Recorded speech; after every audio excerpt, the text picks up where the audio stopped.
નમસ્કાર, આપ જોઈ રહ્યા છો નેશન પ્લસ ન્યૂઝ. હું છું આપની સાથે વિભિક્ષા પરમાર. વડોદરાના ઐતિહાસિક યવતેશ્વર મહાદેવ કમ્પાઉન્ડની કિંમતી જમીન પરથી ગેરકાયદે દબાણો હટાવવા માટે જિલ્લા વહીવટી તંત્ર દ્વારા અત્યાર સુધીની સૌથી મોટી કડક કાર્યવાહી હાથ ધરવામાં આવી છે. હાઈકોર્ટના આદેશ બાદ જિલ્લા વહીવટી તંત્રે યવતેશ્વર કમ્પાઉન્ડની જમીનનો કબજો મેળવી લીધો છે. યવતેશ્વર કમ્પાઉન્ડની વિવાદિત જગ્યાને લઈને અગાઉ ગુજરાત હાઈકોર્ટના જસ્ટિસ દોશીએ મહત્વનો આદેશ કર્યો હતો કે આ જગ્યાની સંપૂર્ણ માલિકી યવતેશ્વર ટ્રસ્ટની છે અને તેના વહીવટ કરતા જિલ્લા કલેક્ટર છે, જેથી અહીં થયેલા તમામ દબાણો દૂર કરવા જોઈએ. આ આદેશ સામે ગેરકાયદેસર બાંધકામ કરનાર કિશન ઠાકોરના લીગલ હેરની પિટિશન ડિસ્પોઝ થયા બાદ હાઈકોર્ટ દ્વારા વહીવટ કરતા કલેક્ટરને યોગ્ય લાગે તે પગલાં લેવાની સંપૂર્ણ છૂટ આપી દીધી છે. હાઈકોર્ટના આદેશ બાદ એક્શનમાં આવેલા જિલ્લા કલેક્ટર ડોક્ટર અનિલ ધામેલિયાએ ગત 15 જુલાઈના રોજ પોતાના અધિકારીઓને જગ્યાનો પ્રતિકાત્મક કબજો લેવાની સૂચના આપી હતી. કલેક્ટરના આદેશથી એડિશનલ કલેક્ટર સહિતના ઉચ્ચ અધિકારીઓ ફેન્સિંગના સામાન સાથે યવતેશ્વર કમ્પાઉન્ડ ખાતે પહોંચ્યા હતા, જેને લઈને 15 જુલાઈની મોડી રાત્રે યવતેશ્વર કમ્પાઉન્ડમાં આવેલી બરોડા ઓટોમોબાઈલની મિલકતથી તંત્ર દ્વારા વિધિવત રીતે ફેન્સિંગ કરીને આ જગ્યાનો કબજો લેવાયો હતો. જોકે વહીવટી તંત્રની આ કાર્યવાહીને લઈને જમીન પર કોઈ પણ પ્રકારનું ગેરકાયદે દબાણ ન હોવાની વાત રજૂ કરતો એક પક્ષ પણ સામે આવ્યો છે.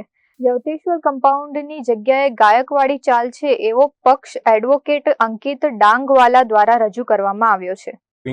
એક્ટ પ્રમાણે નામદાર કલેક્ટર સાહેબે સુનાવણી રાખી હતી અને કોઈ જાતનો સમય અમને આપવામાં આવેલો હતો નહીં. તે છતાં અમે આજે નામદાર કોર્ટમાં બધી જ વિગતો રજૂ કરી છે અને નામદાર કોર્ટને કહ્યું છે કે અમે આજે 250 વર્ષથી અમારી ગાયકવાડી ચાલ છે.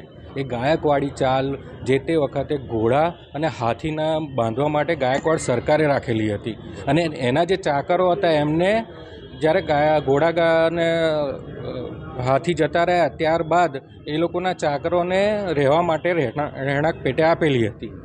અને જે અહન બંગલો છે કિશનજી મગનજી ઠાકોર જે મૈયત થઈ ગયા છે તે બંગલો પણ તે બોનાફાઇડ પરચેસર છે. એમણે કોઈ ગાયકવાડ પાસેથી નથી લીધો, એ લીધો છે એમણે જે તે વખતના હરકિશનજી મહેતા પાસેથી. એટલે એ બી એક બોનાફાઇડ પરચેસર છે. એટલે આ કોઈ પણ જાતની લેન્ડ ગ્રેબિંગની ફરિયાદ આમાં લાગુ પડતી નથી. આ માત્ર ને માત્ર ખાલી કરાવવા માટે તંત્ર ખોટી રીતે આ બધા લોકોને હેરાન કરી રહ્યા છે. આ યવતેશ્વર મહાદેવની જગ્યા છે. અત્યારના હાઈકોર્ટમાંથી ચુકાદો આવ્યો છે કે એ ટ્રસ્ટની જગ્યા છે, એટલે એ આખી જગ્યા ખાલી કરવાની થાય છે. પણ આ લોકો જે છે આ ગાયકવાડની ચાલ તો ટ્રસ્ટ બન્યું એ પહેલાંની છે, તો એ કેવી રીતે ખાલી કરવાની થાય છે?